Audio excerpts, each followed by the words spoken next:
The stars around Sanctuary Station had always been peaceful. But tonight they burned with the light of 300 alien warships that surrounded the massive structure like wolves circling wounded. Prey High Commander Kethrax stood on the bridge of his flagship, the Eternal Conquest, watching the defensive shields of the station flicker and die under the sustained bombardment of his fleet. And his mandibles clicked together in satisfaction as he observed the chaos unfolding before him. The Valari Dominion had spent decades planning this moment, studying the weaknesses of every species that used Sanctuary Station as a trading hub. And now their patience would finally pay off with the greatest prize in this sector of the galaxy inside the station.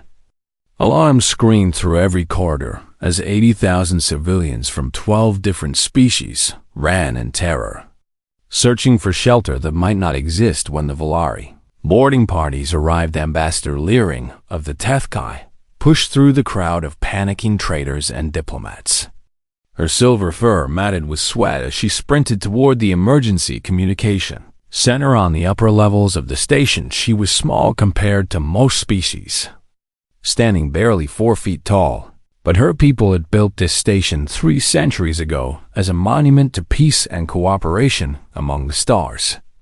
And she would not let it fall without a fight. Her aide, a young Tethkai named Bren, struggled to keep up with her as they dodged falling debris and sparking electrical panels that showered the corridors with a dangerous light. Ambassador, the Council is demanding your presence in the emergency bunker, Bren shouted over the noise of another explosion that shook the station to its core. Illyrian did not slow down as she responded. The Council can wait because there is something more important that I must do before we lose all communication capability. They reached the communication center to find it partially destroyed, with 3 of the 5 transmission arrays already offline and the remaining 2 flickering with unstable power. The technician on duty, a 4-armed Craxian named Velth, looked up with desperation in his multiple eyes as Lyrian entered the room. Ambassador, I can give you maybe 10 minutes of transmission capability before the power grid fails completely, Velth said while his hands moved frantically across the damaged control panels. Lyrian nodded and moved to the primary console, her fingers trembling as she began to input a frequency that she had hoped never to use in her entire career as a diplomat. Bren watched her with growing confusion and asked, "What frequency is that? Because I do not recognize it from any of our standard communication protocols." "It is a human frequency," Lyrian replied. And she saw the color drain from Bren's face at those words. The humans were the newest species to join the galactic community, having made first contact only 40 years ago. And in that short time, they had become the subject of more fear and fascination than any other race. In recorded history, they came from Earth, a planet that the Galactic Survey Corps had classified as a Category 9 death world, which was the highest danger rating possible for any inhabited world. Earth's gravity was crushing compared to most homeworlds. Its atmosphere was filled with a corrosive gas called oxygen that would burn the lungs of most species. And its surface was covered with apex predators that had driven human evolution toward violence and endurance for millions of years. The humans had survived ice ages that froze their planet, plagues that killed billions of their kind, and countless wars among themselves that would have driven any other species to extinction. They were not the strongest species in the galaxy, nor the smartest, nor the most technologically advanced. But they possessed something that made every other race nervous when they thought about it. Too carefully, humans simply refused to die when logic said they should. And they fought with a ferocity that defied all mathematical models of warfare. Ambassador, are you certain about this? Bren asked with obvious fear in his voice. Because the humans are unpredictable, and we do not know how they will respond to our request for help. Lyrian turned to look at her young aide with ancient sadness in her eyes as she said, "The Valari have 300 warships out there, and we have no defenses left. So tell me what other option we have." Bren had no answer because there was no answer. And they both knew it. The station shook again as another volley of Valari weapons struck the outer hull. And somewhere in the distance, they could hear the screams of civilians who had been caught in a corridor. Brechlierian began recording her message, speaking clearly and slowly so that there would be no misunderstanding of her words. This is Ambassador Leering of Sanctuary Station broadcasting on emergency frequency. To any human vessels within range of this transmission, she began. We are under attack by the Valari Dominion with 300 warships, and we have no means of defense. She paused to steady her voice before continuing. There are 80,000 civilians on this station, including approximately 200 human citizens who work in our trade sector. And the Valari have made no demands and have offered no terms for surrender. Another explosion rocked the station, and Leering gripped the console to keep from falling as she finished her message. We are requesting immediate assistance from any human forces that can reach us. And we understand that this may be asking the impossible, but we have nowhere else to turn and no other hope remaining. She ended the transmission, and Velth confirmed that it had been sent successfully before the second transmission. A ray finally failed. Bren looked at her with a mixture of hope and terror as he asked, "Do you think they will come?" Leering walked to the observation window and looked out at the swarm of Valari warships that filled the space around the station like angry insects preparing to devour their prey. "I do not know," she admitted, "because no one truly understands how humans think or what motivates them to action."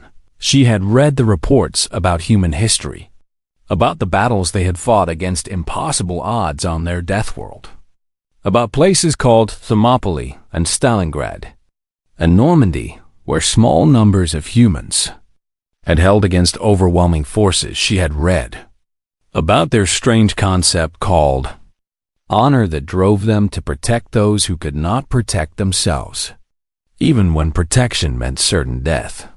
"But I know this much," Leering continued as she watched a Valari boarding shuttle begin its approach toward the station. "If there is any species in this galaxy that might answer a call for help against impossible odds, it is the humans in the void of space." Her message traveled outward at the speed of light, carrying with it the desperate hope of 80,000 souls who had no other salvation. And 12 light years away, on a human warship called the USS Valor, a communication officer named Maria Santos was about to receive a transmission that would change the course of galactic history. Captain Samuel Price was sitting in his quarters aboard the USS Valor when the call came through, and he had just poured himself a cup of black coffee that he would never get to finish. The ship was on routine patrol near the colony world of New Montana, a peaceful assignment that most of the crew had welcomed after their last deployment to the contested border.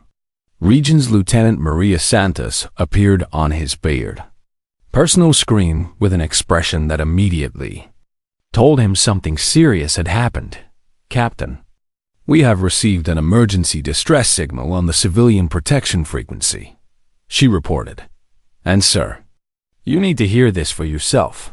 Price set down his coffee and listened as the recording of Ambassador Leerion's message played through his speakers.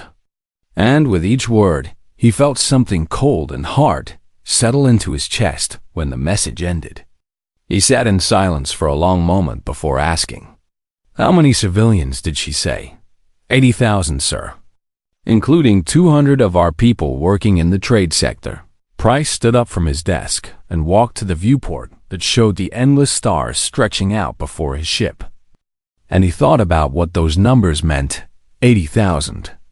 Innocent beings who had done nothing wrong except exist in a place where a hostile power had decided to demonstrate its strength. "How far are we from Sanctuary Station?" he asked. 12 light years, sir, which means approximately 14 hours at maximum hyperspace velocity. Price turned away from the viewport, and his eyes had changed into something that his crew recognized from previous engagements. A look of absolute determination that meant he had made a decision. Sound general quarters and wake every sleeping crew member. he ordered, and set course for Sanctuary Station at maximum speed. Santos hesitated for just a moment before asking, "Sir, should we wait for orders from Earth Command? We will transmit the distress signal to Command while we are already moving," Price replied. "Because those people do not have time for us to wait for permission to help them. Within 10 minutes, the Valor had altered course and jumped into hyperspace, its engines burning at full power as it raced toward a battle that simple mathematics said it could not win. The message reached Earth Command 3 hours later, and Admiral Catherine Brooks read it in her office. Aboard the flagship Endurance, with growing anger building in her chest, she was a veteran of 4 major engagements, and had commanded human forces in some of the most dangerous situations the fleet had ever faced. But she had never seen such blatant aggression against a neutral target. Her aide, Commander Nathan Cole, stood at attention while she processed the information. "What assets do we have within range of Sanctuary Station?" she asked. "Currently we have 26 ships that can reach the station within 18 hours, Admiral, including the Valor, which is already en route." Brooks pulled up the tactical display on her desk and studied the positions of her available forces while her mind calculated the odds. 27 human ships against 300 Valari warships was not a fair fight by any standard measurement, and any military strategist would have advised against engagement. But Catherine Brooks had not become an admiral by following the advice of strategists who only understood numbers. "Issue deployment orders to every available ship," she commanded, "and make it clear that this is not a request for volunteers, because every captain who can reach that station will reach that station." Cole nodded and began transmitting the orders. But he paused to ask, "Admiral, the odds are significantly against us in this engagement." Brooks looked at him with eyes that had seen too many battles to be intimidated by mathematics. "Commander, let me tell you something about human history that the Valari clearly never learned," she said. "We have spent our entire existence as a species fighting against odds that should have killed us." She stood up from her desk and walked to the viewport of her office, looking out at the fleet of human warships that surrounded the Endurance. "Our ancestors survived ice ages that froze the planet, plagues that killed half the population, and predators that were bigger and stronger and faster than we were." She turned back to face Cole with fierce determination in her voice. "We survived because we refused to accept that the odds were against us. And we fought back with everything we had until the odds changed in our favor." Cole understood what she was saying because every human understood it on some deep level that transcended logic. They were the children of Earth, a world that had tried to kill them every single day for millions of years. And they had not merely survived that crucible, but had emerged from it stronger than any other species in the galaxy. "The Valari have never faced an enemy like us," Brooks continued, "because they have never faced an enemy that does not care about the odds." She sat back down at her desk and began composing a message that would be transmitted to every ship in the relief force. "All captains, this is Admiral Brooks with your mission parameters," she recorded. "We are responding to a distress call from Sanctuary Station, where 80,000 civilians are under attack by Valari forces." She paused to let that number sink in before continuing. "I will not lie to you about the tactical situation, because you deserve to know what we are facing. And the truth is that we are outnumbered roughly 12 to 1. But I want you to remember something as you prepare for this engagement," she said. "Those civilians sent their distress call to us because they believed that humans would answer. They believed that we would come even when the odds said we should not, even when logic said we could not win, even when every rational calculation said we should stay away. And we are going to prove them right." She ended the recording and transmitted it to the fleet before turning back to Cole. "Make sure every ship has loaded full combat supplies," she ordered, And tell the Marines to prepare for possible boarding operations if we can get close enough to the station. Yes, Admiral, Cole replied. And what about rules of engagement?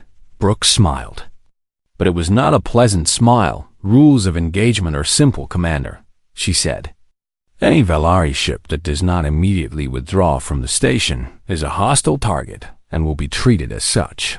Across human space, 26 warships began converging on a single point, their crews preparing for a battle that would test everything they had ever learned about warfare on the Valor. Captain Price stood on his bridge watching the stars streak past as his ship pushed through hyperspace at speeds that would have been unimaginable to his ancestors.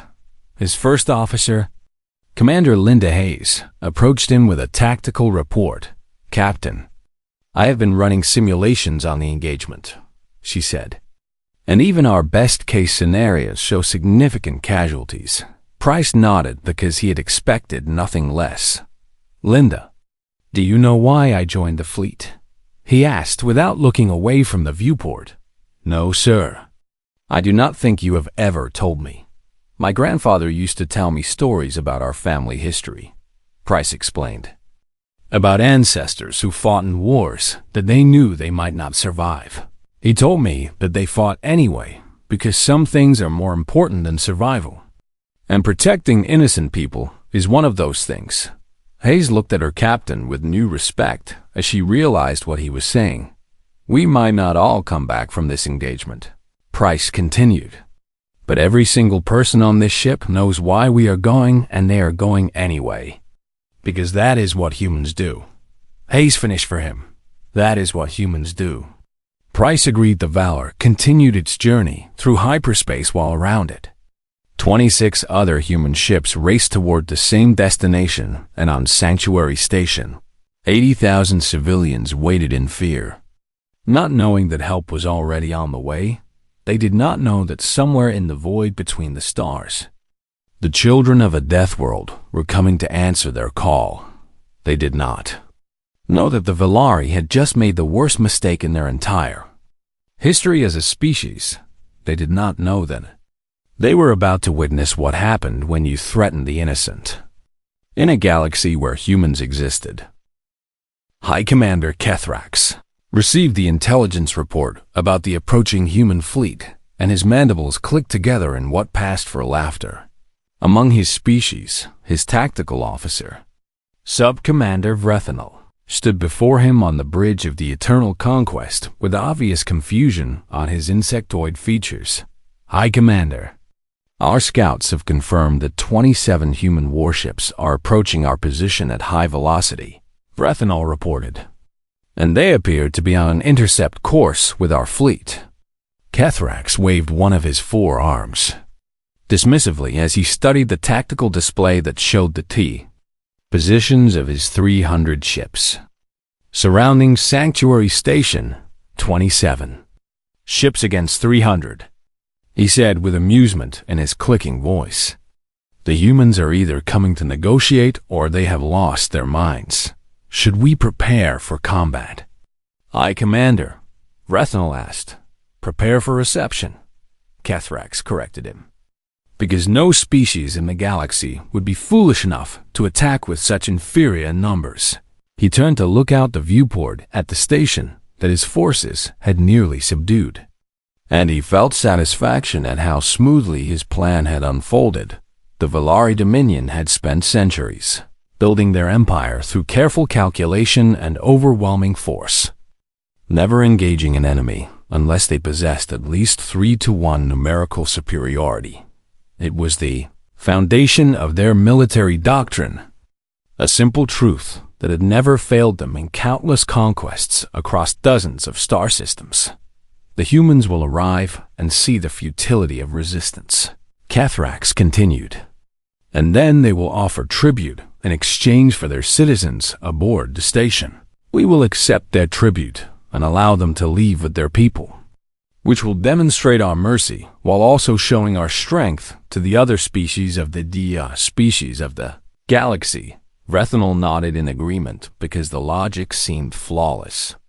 and neither he nor his commander had any reason to believe that the humans would behave differently than every other species they had encountered, but they did not understand humans.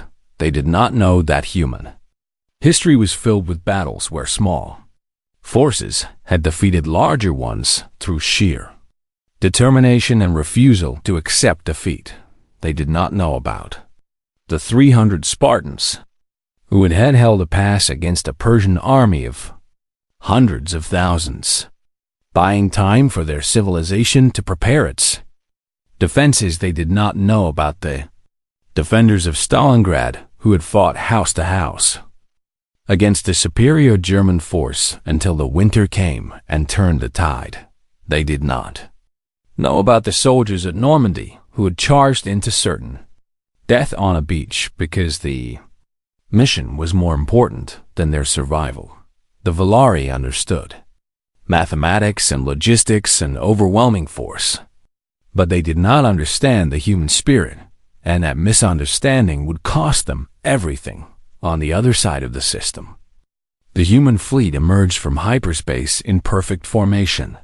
27 warships arranged in an attack pattern that had been designed for maximum offensive capability. Captain Samuel Price stood on the bridge of the Valor, which had been designated as the lead ship for the initial engagement, and he studied the enemy formation with cold professional assessment.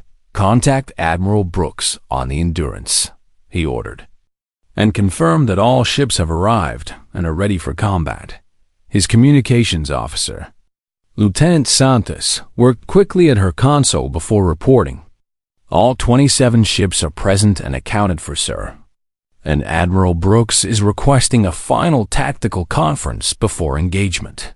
The faces of every captain in the fleet appeared on the main view screen as the conference connected, and Price could see the same determination in each of them that he felt in himself. Admiral Brooks spoke first from her position aboard the Endurance. "Captains, you all know the situation, and you all know the odds," she began. 300 enemy ships against our 27 means we are outnumbered more than 11 to 1. But I want you to remember something as we go into this fight. She continued. "The Valari have never faced humans in combat, and they have no idea what we are capable of. They fight wars of attrition and position, relying on superior numbers to grind down their enemies over time. We do not fight that way." She paused to let her words sink in before explaining the battle plan. "We are going to hit them fast and hard at multiple points, simultaneously, targeting their command ships and carrier groups first. Our fighters will create chaos in their formation, while our capital ships punch through to reach the station. The goal is not to destroy their entire fleet, because we do not have the numbers for that. The goal is to break their will to fight by showing them that the cost of this engagement will be higher than they are willing to pay." Captain Price spoke up with a question that was on everyone's mind. "Admiral, what if they do not break and decide to fight to the last ship?" Brooks looked directly at him through the screen with eyes that held no fear. "Then we fight to our last ship as well, Captain, because those civilians on that station are depending on us and we will not let them down." There was no argument from any of the captains, because they all understood what was at stake. "One more thing," Brooks added. "I want radio silence broken when we engage so that every species on that station can hear us coming. I want them to know that help has arrived. And I want the Valari to know exactly who is about to ruin their day." She smiled grimly before giving her final order. "All ships, form up on the Valor and prepare for attack run on my command." The conference ended and the human fleet began its approach toward the Valari formation, engines burning at full combat power on the Eternal Conquest. Kethrax watched the approaching ships with growing confusion as he realized that they were not slowing down. "High Commander, the human vessels are accelerating toward our position," Rethnal reported with alarm in his voice. "They are not opening communication channels or requesting negotiations." "That is impossible," Kethrax responded. "No species would attack with such inferior numbers. But the evidence on his tactical display was undeniable as the human ships continued their approach at combat speed. "High Commander, we are detecting weapons charging across the entire human formation," another officer reported. "They are preparing to fire." Cathrax finally began to understand that something was very wrong with his assumptions about how this encounter would proceed. "All ships, raise shields and prepare for defensive engagement," he ordered. "And someone tell me why these humans are behaving like this."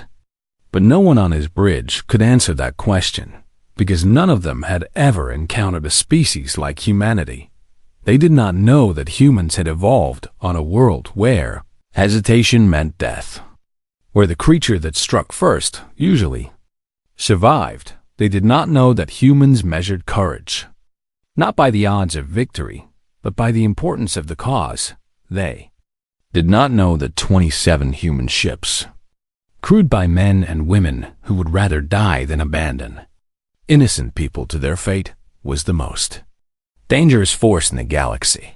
The first human missiles launched from the Valor as Captain Price gave the order that would begin the battle. "All ships, weapons free," he said calmly. "Engage at will."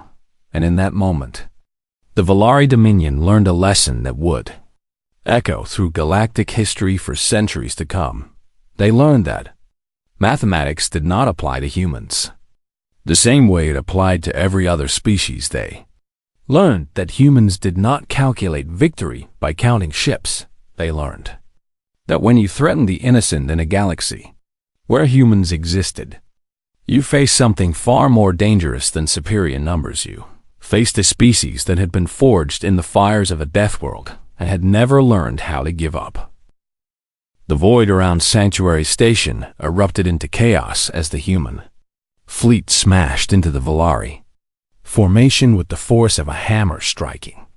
Glass Lieutenant Daniel Hayes pushed his fighter into a steep dive as energy beams from 3 Valari interceptors sliced through the space where he had been just a second before, and his wingman Ensign Patricia Cole stayed tight on his flank as they wove through the storm of weapons fire.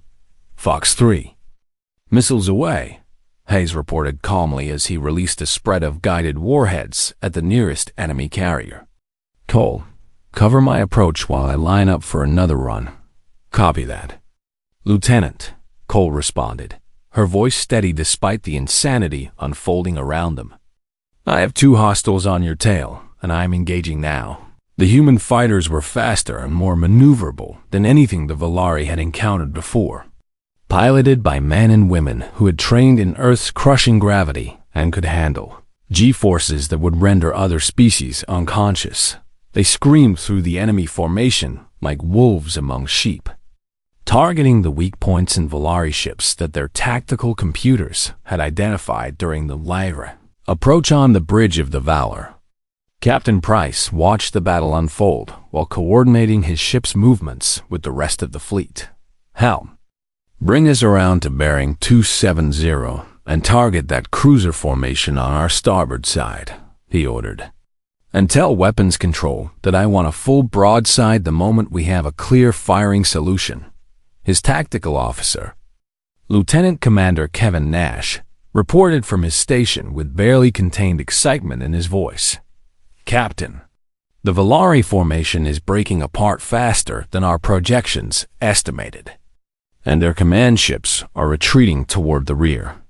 Price allowed himself a small smile as he observed the chaos spreading through the enemy fleet. The Valari had never experienced human combat doctrine before, and they were learning it in the hardest possible way. Admiral Brooks had coordinated the attack perfectly, sending the fighters in first to create confusion and disorder while the capital ships followed close behind with their heavy weapons. The strategy was simple but devastatingly effective against an enemy that expected a standard engagement of formations and maneuvers. "Signal from the Endurance," Santos reported.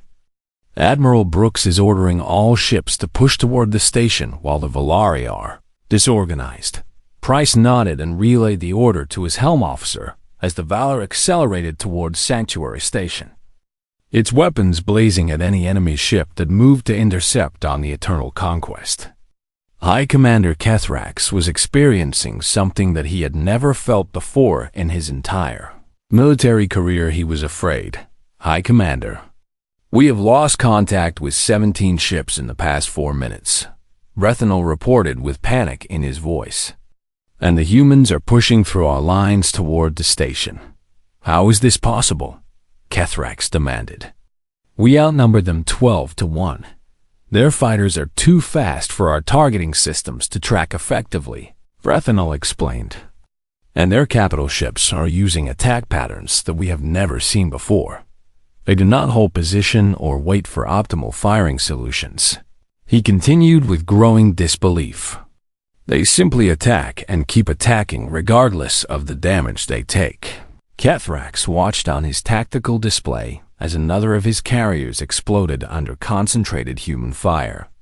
And he finally understood the terrible truth of what was happening. The humans were not fighting a war, they were fighting a rescue mission. And they did not care about victory in the traditional sense. They cared only about reaching the station and protecting the civilians inside. And they were willing to sacrifice anything to achieve that goal. "Order all ships to concentrate fire on the lead human vessel," Kethrax commanded. "If we destroy their flagship, perhaps the rest will retreat." The Valor shuddered under the impact of concentrated Valari fire as dozens of enemy ships turned their weapons on the lead human ship. Captain Price gripped his command chair as damage reports flooded in from across his vessel. "We have hull breaches on decks 4 through 7, his damage control officer reported. "And engineering is reporting fluctuations in the primary power grid. Maintain course and speed," Price ordered. "And tell engineering to reroute power from non-essential systems."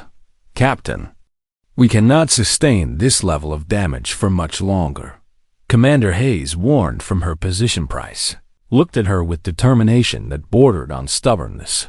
"We do not need much longer," he replied, "because we are almost at the station." The Valor pushed through the Valari fire like a wounded animal that refused to stop running. And behind it, the rest of the human fleet followed in its wake on Sanctuary Station. Ambassador Lyrian stood in the observation lounge, watching the battle unfold with tears streaming down her silver-furred. Humans had come against all odds and all logic and all reason. They had actually come to help. She watched as the small human fleet tore through the massive Valari formation, taking terrible damage but never stopping their advance. "Ambassador, you need to see this," Bren said from his position at a monitoring station. "The human ships are broadcasting on all frequencies." Leary moved to stand beside him as he activated the audio feed. The voice of Admiral Brooks filled the room, calm and professional despite the chaos of battle. "This is Admiral Catherine Brooks of the Terran Federation 3rd Fleet to all vessels in the Sanctuary Station engagement zone. The Valari Dominion has committed an act of unprovoked aggression against civilians under galactic protection. Any Valari ship that does not immediately withdraw from this system will be considered a hostile target and dealt with accordingly. To the civilians of Sanctuary Station, hold on, because help has arrived, and we will not leave until you are safe." The message ended, and Lyrian felt hope flood through her for the first time since the attack had begun around her. Civilians from a dozen different species were watching the battle through the observation windows, and she could see the same hope spreading through all of them. "They actually came," Bren whispered in disbelief. "They are actually fighting for us." "Yes," Lyrian replied softly, "because that is what humans do." Outside, the battle was reaching its climax as the human fleet finally broke through the Valari lines and formed a defensive perimeter around the station high. Commander Kethrax watched his tactical display with growing despair as he realized that the engagement was lost. He had brought 300 ships to this battle and had expected an easy victory. But the humans had destroyed or disabled over 60 of his. vessels while losing only 4 of their own. The mathematics made no sense to him because he had never understood that humans did not fight according to mathematics. High Commander, several of our ship captains are requesting permission to withdraw, Rethanol reported. They are saying that the engagement is no longer viable. Kethrax wanted to order them to stay and fight, but he could see the fear spreading through his fleet as more and more captains realized what they were facing.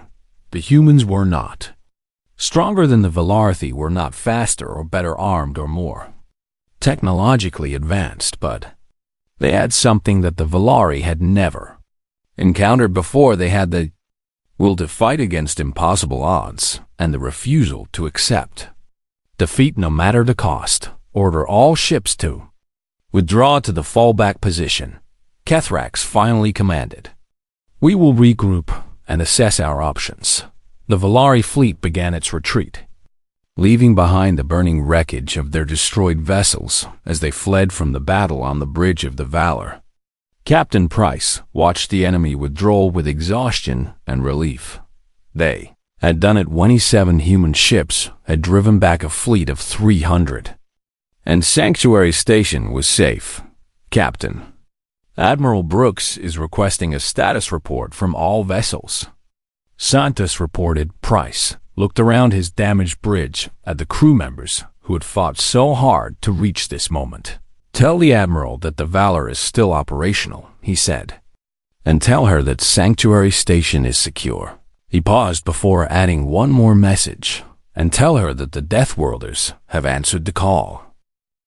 The silence after battle was always strange, and Captain Samuel Price had experienced it many times before, but it never became comfortable.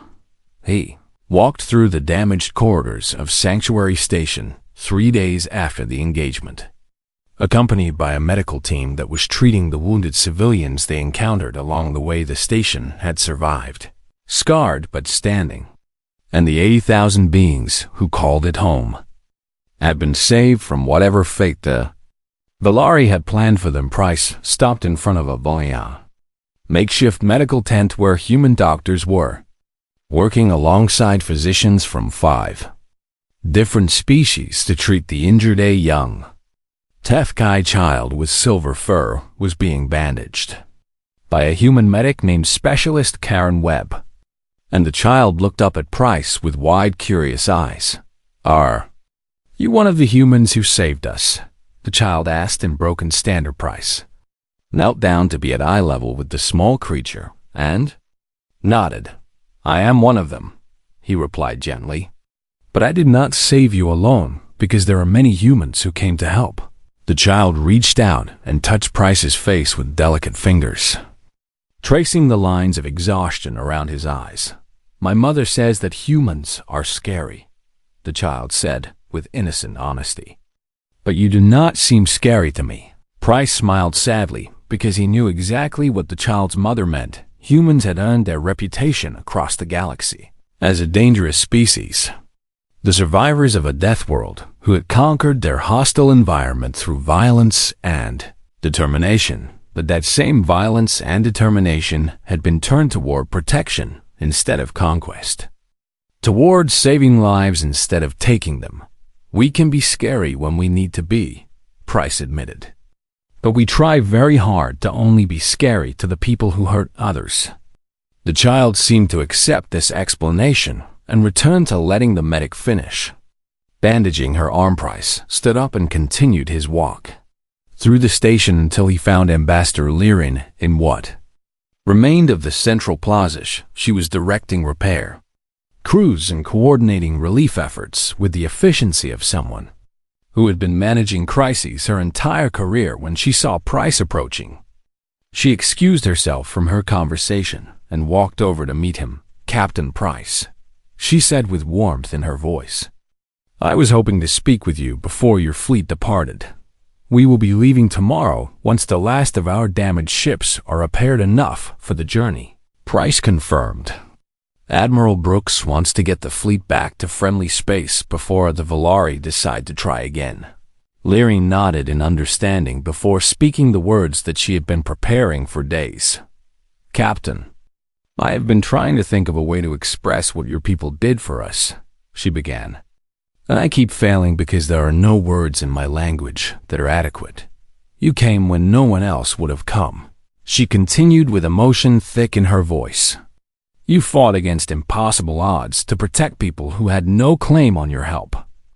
I have lived for over 200 years, and I have never seen anything like what I witnessed during that battle."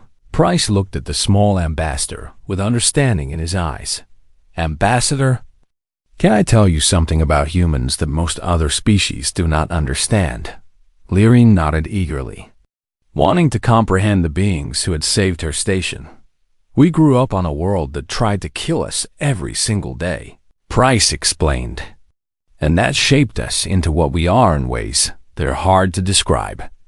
But one of the things it taught us is that life is precious because it is fragile.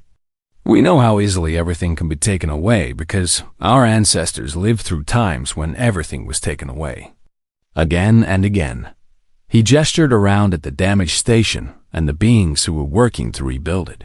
"When we received your distress call, we did not calculate the odds of victory," he said. "We did not weigh the cost against the benefit or consider whether it was strategically wise to respond.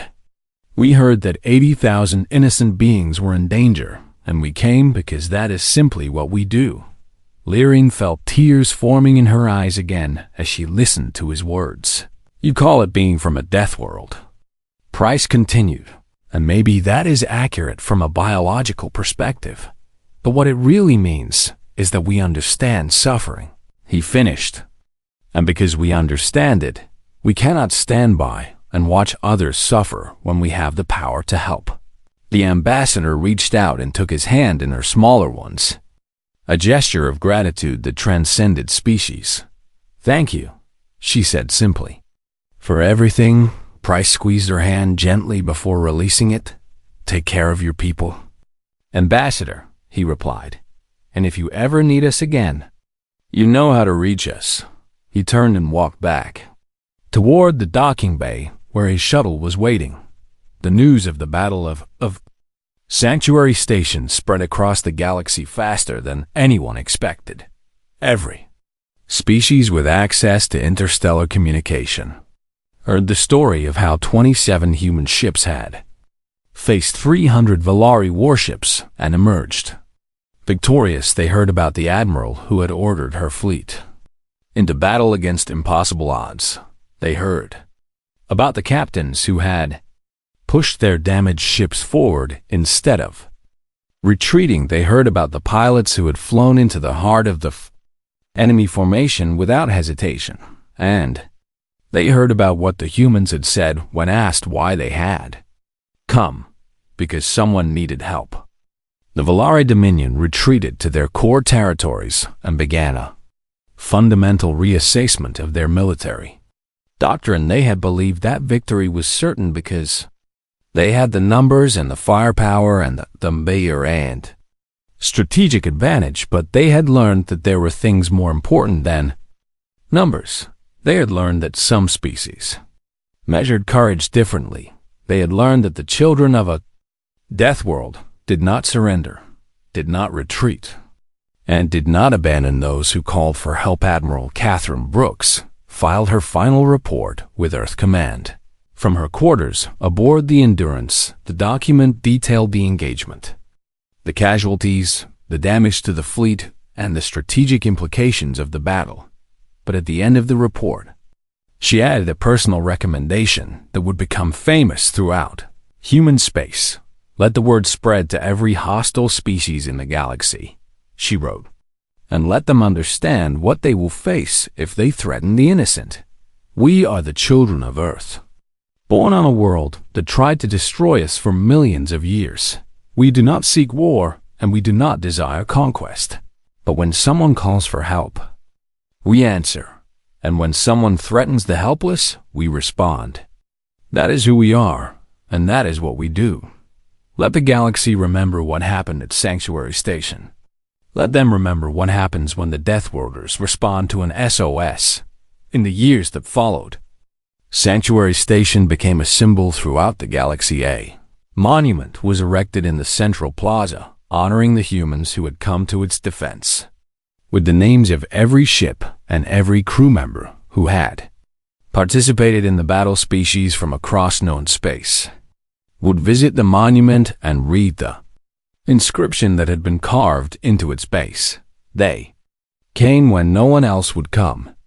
They fought when no one else would fight. They answered when no one else would answer. The humans of Earth. And somewhere in the vast darkness between the stars, the message continued to echo, an invitation and a warning to everyone who might hear it. If you need help, call the humans, and if you threaten the innocent, pray that the humans do not hear about it, because the Deathworlders always respond and they never forget.